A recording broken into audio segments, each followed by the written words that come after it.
Okay. All right. Well, I want to welcome all of you to a very special time where we're going to get a chance to learn from Clate Mask. And I'm going to turn it over to Steve, and Steve's going to share some words about Clate before we get started. And you're on mute there, Steve. So let's see here. Let me get it. Okay, you can unmute now, Steve. There we go. Okay, we got you. So I've worked with Clate for about a dozen years. I remember the first time we sat down and I thought, boy, has this guy got energy? This boy got vision. And I watched what he did. He's taken a little idea where they would go and work with restaurants and tie balloons together to create a $500 million company out of that original idea, working at it at his home. He's got 6 kids, beautiful wife. He's a leader in his church. Probably one of the best fathers I've ever seen in my life. Someone I love and appreciate. And I get to learn from him all the time. When I'm across from him, I learn. I promise you that this will be a great experience being with Clate. I consider him a very, very dear friend. I love you with all my heart, Clate. Thank you, Steve. You're too kind. I love you too. You're amazing. Awesome. Eric, great to be with you. Thanks for giving me an opportunity. I'm so bummed. I recorded my message, sent it over, and apparently wasn't able to be used. So I'm glad we have an opportunity to at least cover some of that same material. And it's kind of nice to do it this way because we get to be a little more engaging instead of just a monologue of me speaking. So glad we get to be together. Yeah, and I wanted to create Clate for all of you as well. Clate runs a company with hundreds of employees, brings in a tremendous amount of annual revenue, has entrepreneurs that his company serves from all over the world. Clate also has spent more time with Steve one-on-one than just about anybody on the planet. So he's a truly extraordinary human being.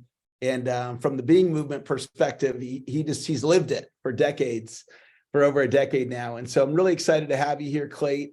And, we can take the conversation really anywhere you want to go. And so I'll turn it over to you for anything you just feel inspired to start off with today. Yeah, thank you. It's so great to be here. It's fun to see some friends and names and faces I know, Lisa and Dave and Meredith and others I see there. Just awesome to be with you, and excited to make some new friends here. So, I just want to start by commending every person that's here for the work that they're doing on themselves to be the best version of themselves, to show up in the world in a way that the world needs, that everybody around them needs. And, we're all trying to do that. We're all working at that every day of being who we want to be. And I love something that Steve shared with me. It was about a year ago at this time. Steve and I have been, as was mentioned, I think I've probably spent more time one-on-one in Steve's office than about anybody, which either means I'm a really slow learner or I really love Steve's stuff, and both are probably true. So what I'll say though is Steve said something one day we were talking, and I remember when he said, he goes, "Oh, look what just fell out of my mouth." He said, he said, "You can't be who you are no matter what until you can be who you are no matter what." And I remember when you said that, Steve, we were laughing about it because it sounds so simple, and yet it is so deep that you really can't be who you intend to be for the world no matter what, unless you have resolved to be that no matter what. Yeah. And I think there's a little game that life plays with us where we get to have all kinds of things come our way, and we get to choose who we're going to be in that moment, regardless of what comes our way. And so I just want to start off with that statement that Steve made. And Steve, after about a dozen years of working together on it, it's funny, that statement that you made has resonated with me and probably enabled me to make more change in the past year than I probably did for 10 years before that. And I made lots of change, as you know. I'm a very different person today than I was when I walked into Steve's office all those years ago. And I love who I am, and I love who I'm being every day. And And it's interesting to just work at it and work at it and work at it. As Steve says, it's a mountain with no top. And I love working at who I'm being every day. So, I'll just start with that, Eric. I'm happy to share who I am in terms of my I am statements.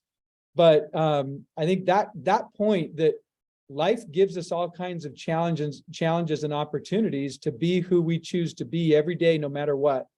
And to me, that's a fun way to live life.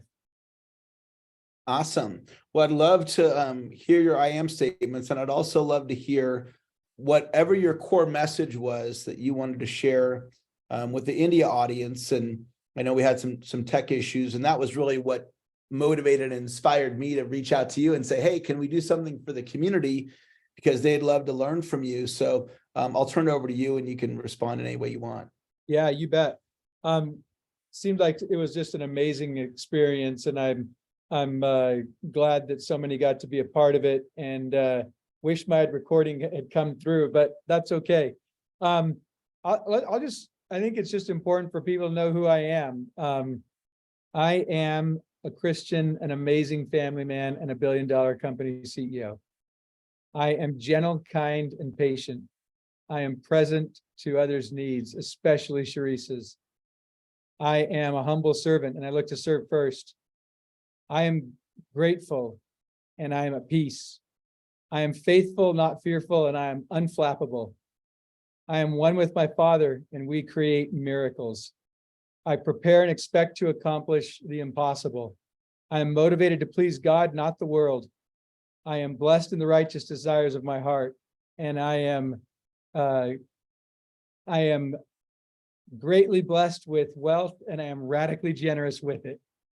I am a world changer for entrepreneurs. I am the product-led CEO to simplify growth for 1 million small businesses worldwide. I am living, loving, and leading Keap's purpose, values, and mission. I am always growing myself and others. I am open-minded. I listen, trust, and let it sink in. I do what I say I will do, and I am 100% responsible. I am quick to forgive myself and others. I am self-acknowledgement. No outside praise needed. I am a lean, muscular, single-digit handicap runner. And I am a complete gentleman. I am Sharice's biggest fan. She is my queen, and I am a rock. I am a Christian, a family man, an amazing family man, and $1 billion company CEO, and I love my life. That's who I am, no matter what. Awesome. Clate, share with everybody, there are different folks that are on this call. Some may not know what the term document means. Some just give your experience, because you spent so much time with Steve. Talk to us about the document and why it's important to you. Yeah. What I just shared with you was version 4 of my document over the past dozen or so years. I've changed it every 2 or 3 years slightly to upgrade it and reflect who I am. It's an intention of who we are, not who we're trying to become. And I think it's something that's worth continuously upgrading. What happened for me was when I sat down in Steve's office all those years ago, I was facing, and this is the core message of what I shared. And so it wraps in nicely, but I was facing the challenge of trying to lead a company that was growing fast and be the husband and father that I intended to be. And I was becoming very aware of the fact that I was getting pulled and stretched in such a way that I felt like I was going to either lose my faith, family, or business. And I didn't like that feeling. And I sat with Steve in one of his Be With sessions, and I remember saying to him, well, what am I going to get, for all this money that I'm going to spend? That was kind of my mentality, because I just couldn't imagine spending so much money on something. And I remember saying this, and he looked right at me in those, that penetrating gaze, and said, you will come to know who Clate Mask really is and how the world sees Clate Mask. And you will either choose to make adjustments in that or not, but you will come to peace with who Clate Mask is. And I remember kind of hearing that and not really understanding it. And then I started to go to work with him. And what I found was the first thing I needed to work on was my I am statements, my document of who I am for the world. And it didn't happen. It wasn't something that, like, I don't know, maybe, you know, again, going back to that point, maybe I'm just thick, but I couldn't just sit down and like create it. It had to kind of come into me over a period of time. And, you know, Steve taught me the process of creating space for who I am by, you know, the analogy he shared with me is, you know, you're going to clean out the shed and you're going to get rid of a bunch of old stuff in order to put in there the new stuff, the stuff we like. And so by, in essence, doing the work of taking my unproductive, unuseful thoughts and getting those turned around and seeing them in a better way, I was able to start seeing who I really am and who I really intended to be, and then start living that and start living it in every way possible. So that's the creation of the I am document. It's part clearing out the shed and turning around some unproductive statements. It's part discovering what really resonates with who I am and just the true, genuine self that I am. And it's part, you know, going through a consultative process with Steve to help me draw that out. But becoming clear that I was leading $1 billion company was really important, and to not shy away from that, and becoming clear that I am a family man and that does not get in the way with running $1 billion company. That was very important. And then starting it with, I'm a Christian. That's where it all starts for me. For me, that's who I am and how I show up as a disciple of Jesus Christ. And then that leads me to the family man that I am, and it makes it possible for me to create in a way that is necessary to build $1 billion company. So that's why the summary statement of who I am is I am a Christian, an amazing family man, and $1 billion company CEO. Awesome. Could you share one way or two, when you think back when you first met Steve, who you were then, who you are now, whether it's from a spiritual standpoint, a business owner standpoint, a dad, a husband, your fitness? Could you share one or two ways that you've shifted? Oh, wow. Yes, I can. And I did share a little bit of this in my message. And so it's perfect that you ask that. I'm going to share this out of total transparency and vulnerability.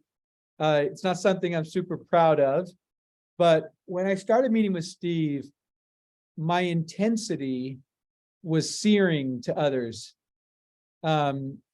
It would literally burn others, and then in turn it would burn myself because I didn't like being so intense. I'm still very intense, don't get me wrong, but I've learned how to have it not burn others. And it would burn others in the form of yelling. It would burn others in the form of blinders that would overlook the needs and wants of others.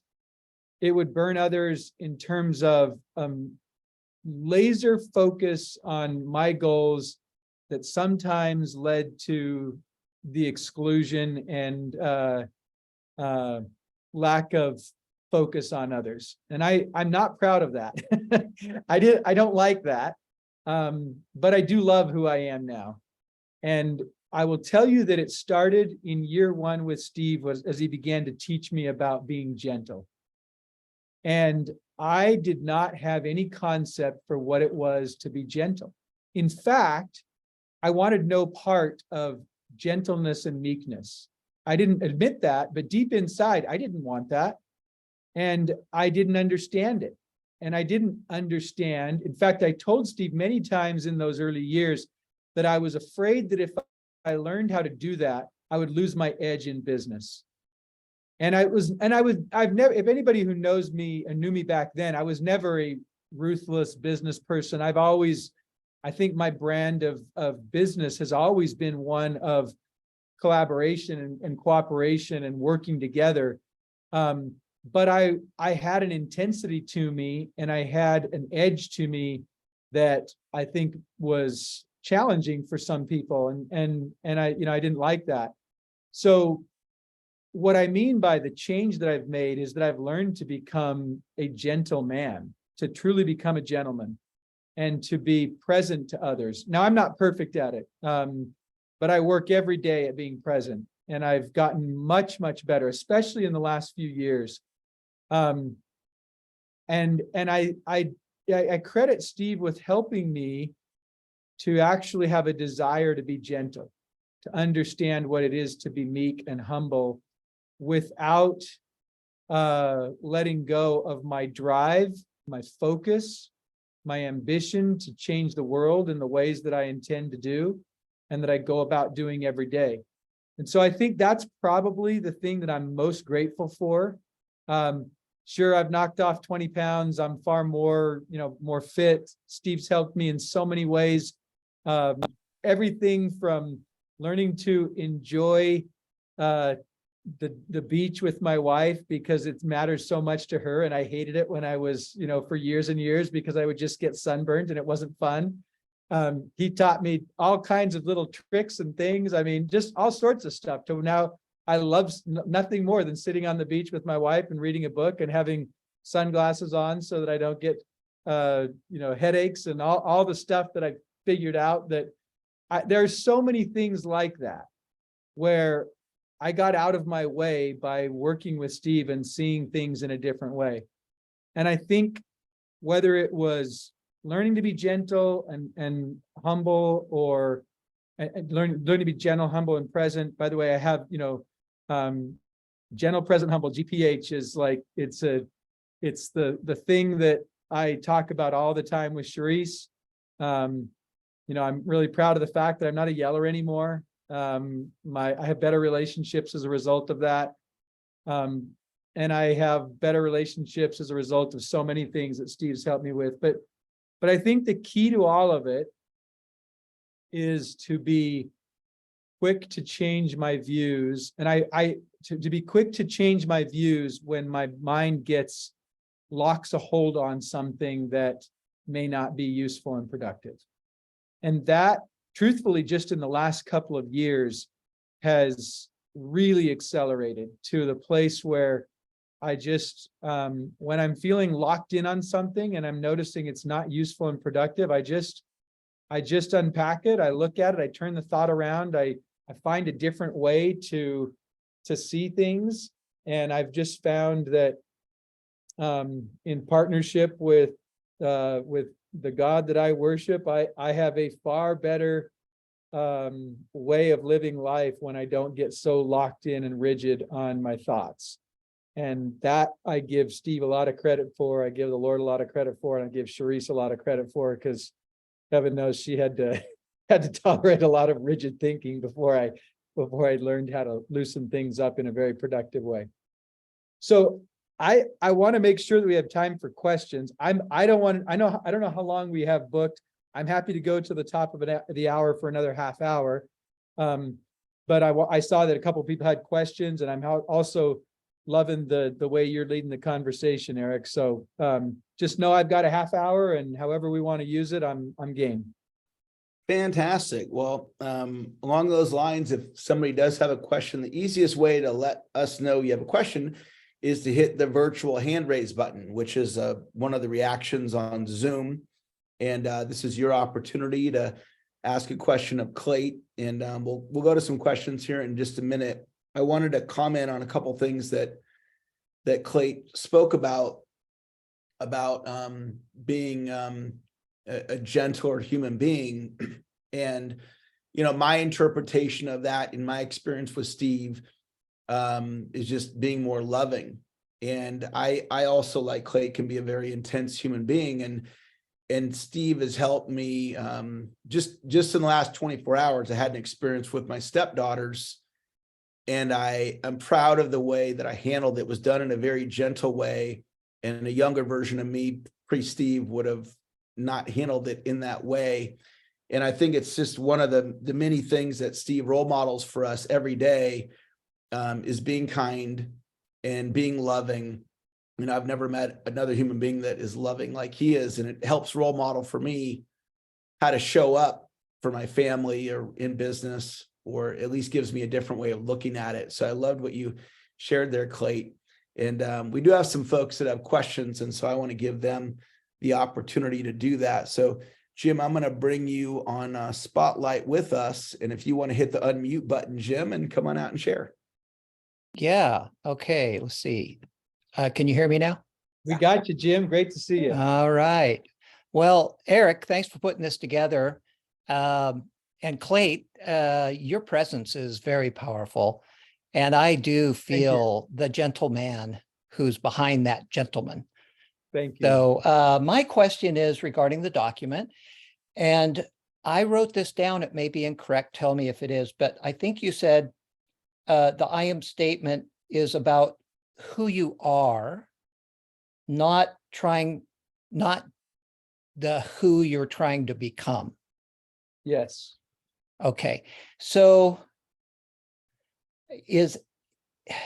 but then I also heard you talk about in your development of the document that it seemed as though there was a progression over time, not just of developing your document, but of it seemed to me, and I could be reading this in, that in a document there is some aspirational aspects in it. So I just wanted to clarify that because I'm new to all this, but the document is something I also want to work on. I want to be clear about how to approach it. Your question's fantastic. It's the same question I had for Steve years ago, and I get the question a lot. And I suppose it's one of those things that Steve calls dry rain, where it is two things at once. It is both who I'm being no matter what, and how I'm trying to become a better and better version of that, no matter what. And yet, if it's too heavily aspirational, it's not yet truly who you are. And so it has to start with who I am and who I believe I am. If I'm trying to just, pull the wool over my eyes and say I am this, when my inner self is saying you're full of crap, Clate, you're not that, then that's not it. I've got to genuinely, authentically, when I say I am gentle, kind, and patient, I believe it. Now, does that mean that I don't want to become more gentle, kind, and patient? No, but it is who I am. It is a belief I have. I hold it to be true. If I would connected to a polygraph, we would be just fine, and I would be gentle, kind, and patient. Now, if I am honest with you and myself, I'd say, yes, I'm also trying to upgrade that and get better and better and better at that. And what I've found is about every 3 or 4 years, it's time for me to adjust my statements and upgrade them to become an even better and more powerful representation of who I am. And I suppose within that, there's that little wiggle room where I can pass the polygraph test and say, yes, it's who I am, and I'm working at being better at it. Well, that's beautifully said. When you talked about the innate sense within you of knowing, some kind of knowing that it's true, whether it's fully developed or not, maybe it's not fully flowered or not, but that seed is there, that makes a lot of sense to me. And this is very helpful. So thank you, Steve Hardison, for the document idea, and for you, Clate, to illuminate it. Yeah, you bet. And I love the way you shared that analogy of the seed and growing it. I think that's useful. Awesome. Thank you, Jim. Pam, if you want to hit the unmute button, it's your turn. You're on mute there. Are you able to find the mute button?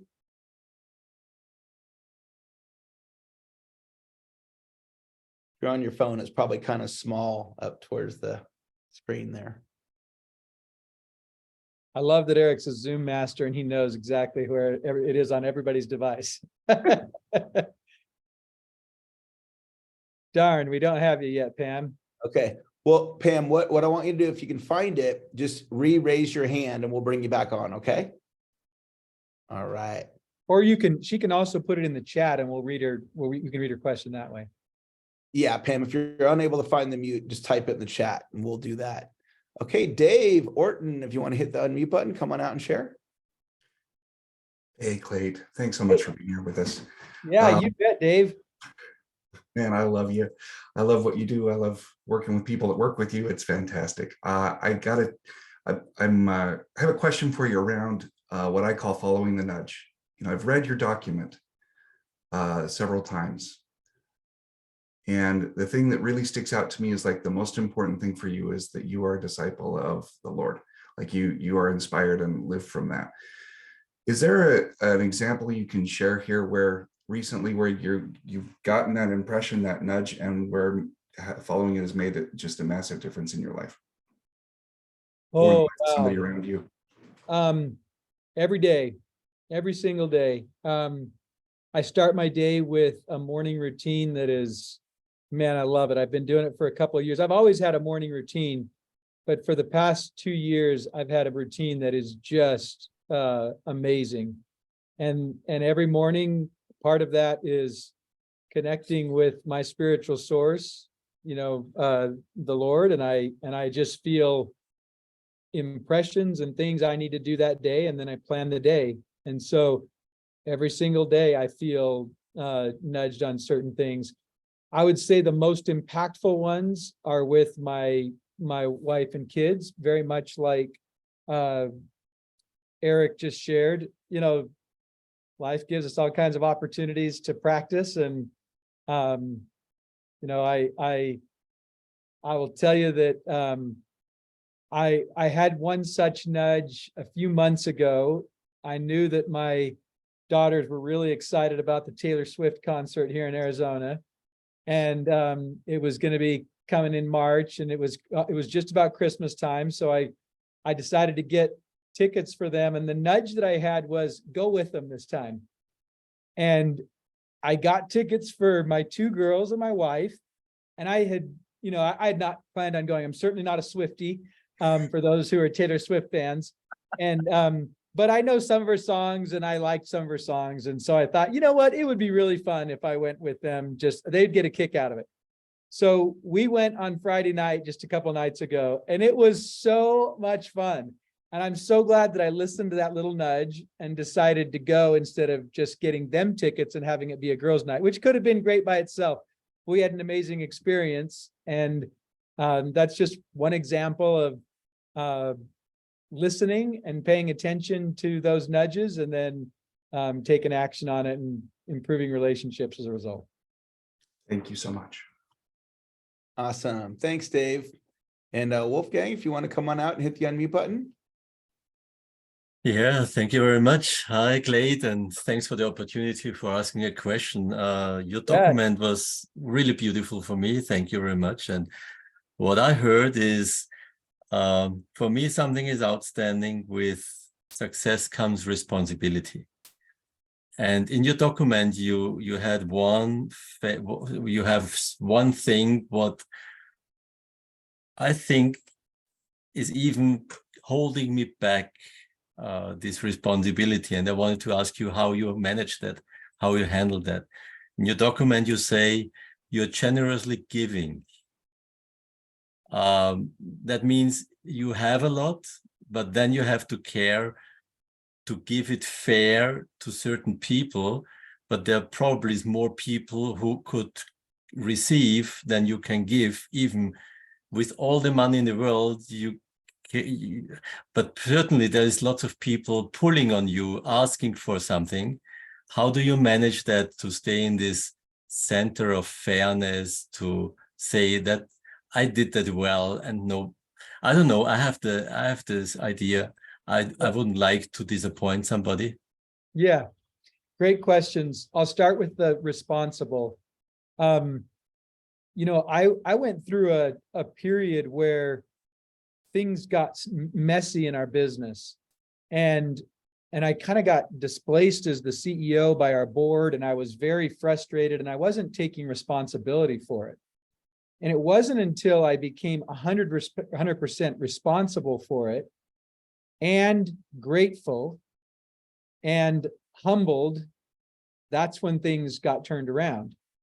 And so what I've learned is our ego tries to protect us from, or tries to protect itself, I should say, from all the bruises and all the different things that happen in life. And when we don't break that down and take 100% responsibility, and instead we blame someone else or dismiss it as another thing, we can't actually make the progress we have to make. Or we get to make, maybe I should say. So being 100% responsible is just, it's just a, if you've learned, for those of you out there who have learned that gratitude is a magic portal that just opens up all kinds of beauty in life, being responsible does the same thing. When we just take responsibility for a problem, an issue, we see in it, and I'm not talking about just sort of falling on the sword so that we can let someone else off the hook. I'm talking about genuinely finding how we were responsible for an issue that got created. It opens up progress. It opens up all kinds of possibilities that are closed because our ego is blocking us off.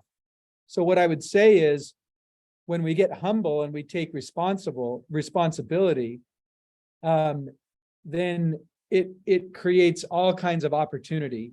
So that's the answer to your first question, why I have responsibility. I do what I say I will do, and I'm 100% responsible. Regarding the generosity, you heard me say I attract great wealth, and I'm radically generous with it. Not surprisingly, I start that radical generosity with the people who are closest to me. So I'm radically generous, and the closer people are to me, the more they feel that. If you asked any one of my kids or my family members, they would say, oh yeah. When I was a kid, my sisters called me Generous George. It was just part of who I was. And as I've gotten older and attracted great wealth, I have learned to be radically generous. And I start that with the people who are closest to me and the people I have those relationships with. But I do all kinds of different things that feel right to me. And it has to feel right. Now, I also have a principle of that guides me in this, where I give where it's going to be well received and well planted and turned into more. So that's an important principle to me. A lot of people want to receive, but if they can't multiply the thing that's being given into something more, that's not a wise use of resources, and I'm not being a good steward of what the Lord has blessed me with. So that's one principle. Another principle is I look for things that are very closely related to the causes that I care about, empowering entrepreneurs. So microcredit is something that matters a lot to me, and I'm generous around that. There are other causes around empowering entrepreneurs. Those are a couple of principles that I use. Being radically generous first and foremost with those who are closest to me, and then moving out into outer circles. That's number one. Number two, giving where it's going to be received and multiplied. And number three, aligning with the things that really matter to me. And that's largely around lifting and empowering entrepreneurs. Great questions, Wolfgang. Thank you. Thank you very much for openly answering. Thank you. Thank you, Wolfgang. Okay, Sandra, you're up next. Come on out and share.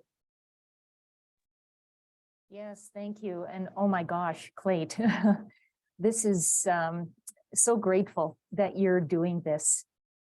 Just your presence is, I can just feel it through the airwaves. Thanks, Sandra. Glad you feel it. One question I have for you is, because of the magnitude of responsibilities you have in running a company and being responsible for so many different people, including your family and everyone who works at Keap, and also all your customers, when you have challenges and extraordinary challenges, how do you maintain focus, stay on course, and just power through those challenges in order to achieve a successful outcome? Great question. There's a few parts to it. The first part is my morning routine.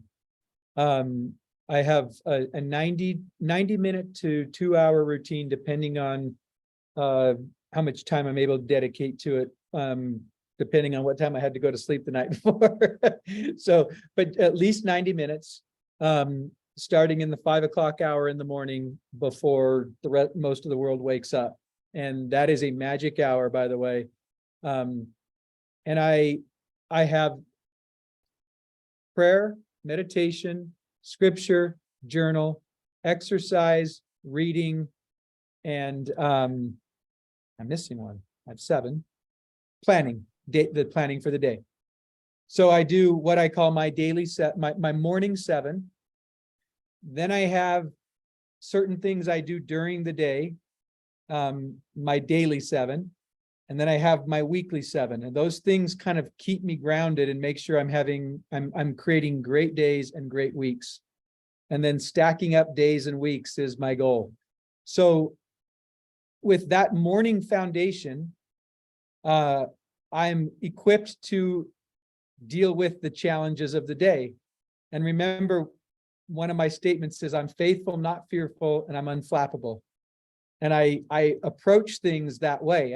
And Steve was fantastic in helping me to kind of see life as a game of what's it going to throw at me. And you can just hear in Steve's kind of whimsical voice of like, well, that's going to be so fun. Let's see what happens, because stuff's going to come at us.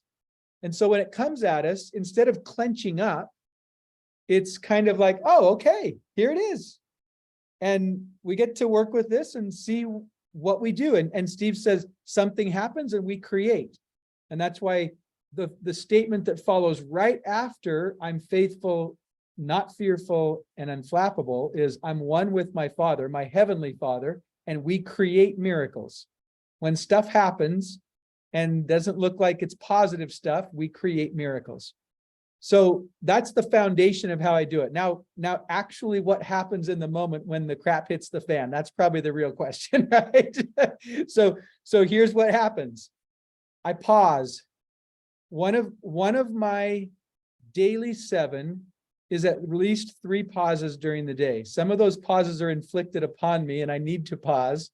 And some of those pauses, I notice, you know what? I've been going about 3 or 4 hours. My breathing's not quite right. My stomach feels a little tense. I'm not quite present to everything that's going on around me. So I'm going to pause. And I have different techniques that I do during my midday pauses. One is a recitation of my I ams, works great. Another is a cognitive behavioral therapy that's very common out there called 5, 4, 3, 2, 1. 5 things I see, 4 things I hear, 3 things I'm touching, 2 things I smell, 1 thing I taste. Has an amazing effect of making us present when we are not quite present. Another one is reciting my goals. I know what my goals are. I'm very clear on those goals, and they have the effect of grounding me. Another one is just simply counting to 10. And then my most favorite and effective one is one that I've discovered in the past year, and it's breathing. And it's just simply inhaling for 5.5 seconds, exhaling for 5.5 seconds, and repeating that 10 times. Takes 1 minute, 1.5 minutes. It's really easy. And it's if you're interested in that, in learning more about that, there's a book called Breathe that has a whole bunch of exercises in it, but that one's my favorite one. It's very simple. There's something magic about 5.5 seconds in and 5.5 seconds out, repeated 10 times. And while I'm doing that, I recite my favorite mantra from scripture: I can do all things through Christ, which strengtheneth me. So that is generally how I try to respond when stuff happens. Thank you so much. That was outstanding and very helpful. I really appreciate your generosity in telling us just how you're able to navigate life's challenges. Thank you.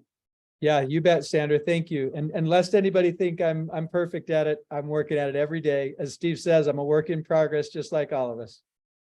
All right, before we have Olga share, we'll have two final shares, Olga and Ranjan, and then we'll wrap up before the top of the hour. So Olga, your turn. Thank you. Thank you so much. Thank you, Clate, and thank you everybody for creating this miracle to be together. I have a question going again back, to your document, Clate, and especially, when you were describing the process that you first, had worked on your beliefs that didn't serve you so well, and I kind of understand it's just not turning black into white. There is a bridge work that is done when you can actually arrive to the statement I am that is believable to you. So my question is, would you be so kind and share what was that process for you? Just maybe pick one of the beliefs and what was the work? How, what did you do? How did you do that you could just kind of arrive to I am statement that you knew that is believable to you and it's something that you can live into? Yeah, it's an awesome question. What I would say is to me, the work by Byron Katie is the best guide on how to do this. And what happens is if you can identify unproductive thoughts in your mind, then you can turn them around. But what I've found, and I don't know how the rest of you are, but what I've found is that if I have an unproductive, so let me go back to those early days of, I had a belief that I was not, that I didn't have what it took to be a CEO of a big company, that I could get it to a certain point and then I needed to sell the business or move on and do something else. And I looked up to people who were CEOs of bigger companies, but I didn't dare utter that I could lead a billion-dollar company or a Fortune 500 company or like that. I just couldn't believe that. So what I did was I isolated that thought, and then I started to say, okay, well, what can I believe? Let's, if you want to do a complete turnaround, it's to say the 180 of it, right? I can be a billion-dollar company CEO. But what I've found is that when I try to do a 180, most of the time my mind won't let me believe it. My ego's too strong. And it says, yeah, nice try, buddy, but that's not quite true. And so what Steve taught me to do and what I've learned from the work by Byron Katie is to just loosen up the thought, just loosen it up so it's not so rigid and move it 5 degrees or 10 degrees, modify the thought a little bit so that it can start to move inside of you. And then you can get it to a place where eventually it's not hard to say, no, I am a billion-dollar company CEO. That is what we're going to build. That is what we're creating. And so it's a matter of unlocking the rigidity of the thought, isolating the thought, then unlocking the rigidity. And the way that Byron Katie says it is it true? And if you say, yeah, if your mind is still saying, this unproductive thought, is that true that you can't be a billion-dollar company CEO? And your mind says, yes, it's true. Then the next thing is, are you sure it's true? Are you really sure that's true? And if you say, yes, dang it, it's true, then you say, well, then who are you? How's that serving you? Who are you when you're holding that to be true? Do you like that? No, I don't like it. It sucks. I want to be better at that. Well, then how might that not be true? Let's find some ways where that could not quite be true. Well, a billion-dollar company CEO probably has this trait. You know what? I have that trait. Okay, now we're starting to loosen it up a little bit. Hey, a billion-dollar company CEO does these other things. Oh, you know what? I'm starting to see myself in that a little bit. Hey, now I'm starting to get to a place where my ego's not revolting on me when I say a billion, that I'm kind of relating to this billion-dollar company CEO. So that's an example that I had years ago. But you know, if I say I'm not gentle, I could go through the exact same process and I could start to unpack what it looks like to be gentle. It took me a while to do that one.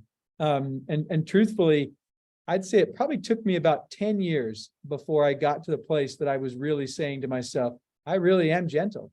And that was amazing, fun work to do. Yeah, I can see how working with a coach to modify, you know, the old beliefs and transitioning in a new one would be really a crucial work. Yes. Very Thank much. you. Thank you You very bet, much. Olga. Thank you. Ranjan. Thank you, Eric, and thank you, Clate. Firstly, thank you so much. Your message to the Indian experience is not lost, Clate. I'm sorry, due to technical glitches, we could not play, but we are going to have this message on the website, and which is going to be shared with everybody, all the I love it, registered attendees. Ranjan. Thank you for making the miracle in Mumbai a reality for so many people. And I appreciate you working with me. And I'm sorry that the recording I sent for whatever reason didn't come through. Thank you so much, Clate. It's not lost. It will be shared on the website with everybody through maybe Keap. I love it. Clate, a question for you. How is your work on being gentle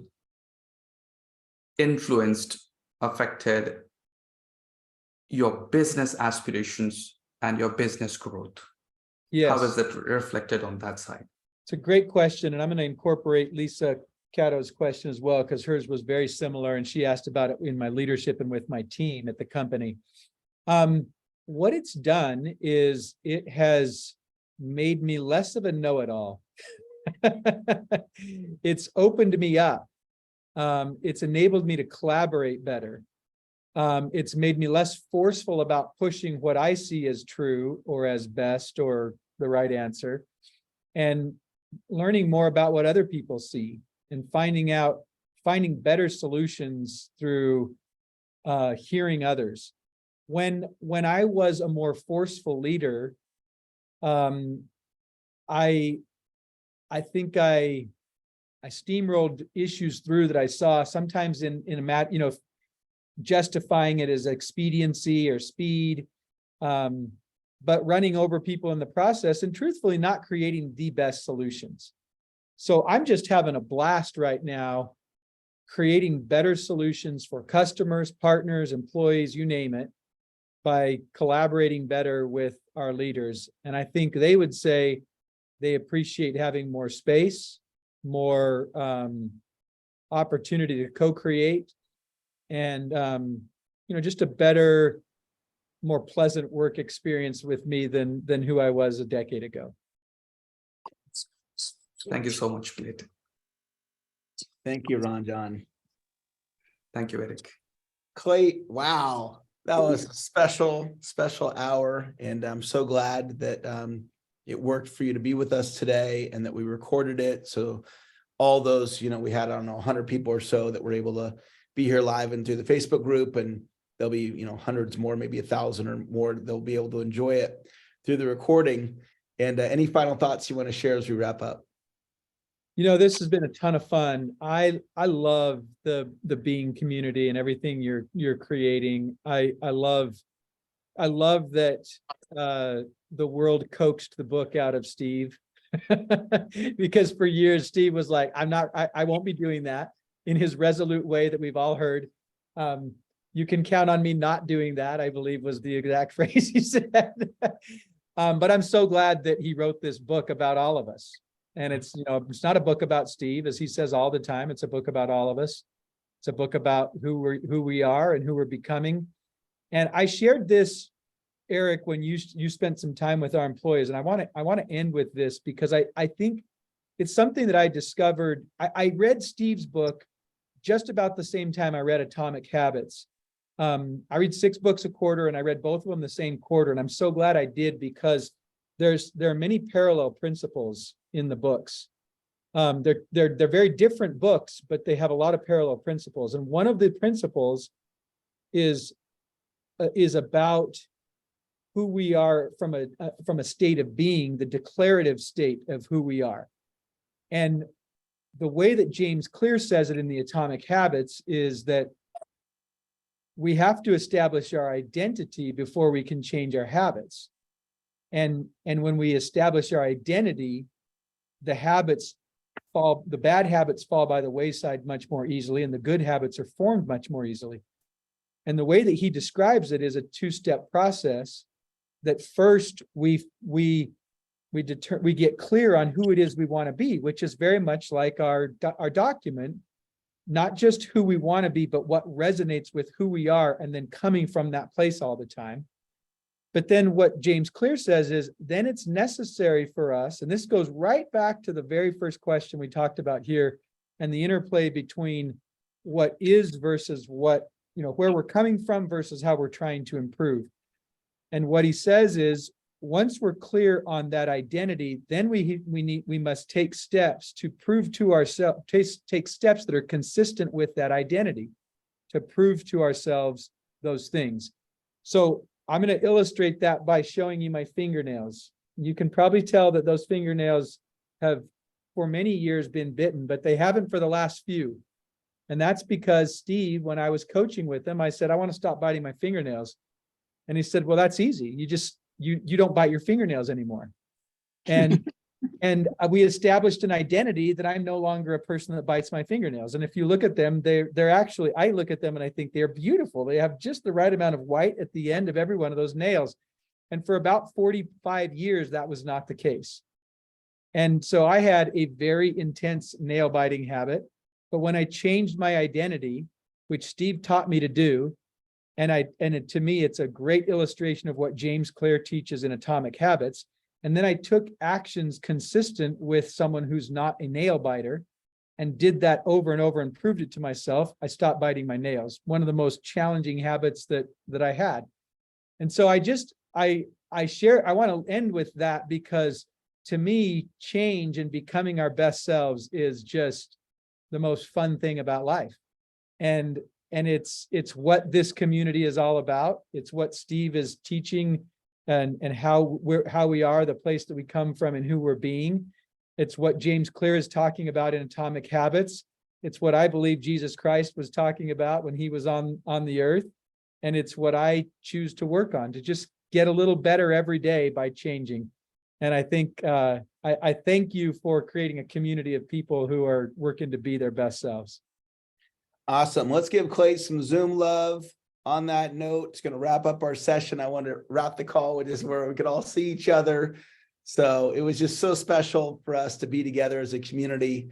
And Clate, thanks for being our special guest today. Thank you all for showing up and for being a part of our community. I will look forward to the next time that we connect as a group. You guys have a great rest of your day. It's going to wrap our call. We'll talk to you later. Thank you, Clate. Thank you all. Appreciate Thanks, it. Wonderful. Thank you. Thank you all. Bye-bye. Thank you. Thank you very much. Bye-bye. Thank you. Much Bye. love. See you soon. Thank you, Clate. Bye. You're welcome.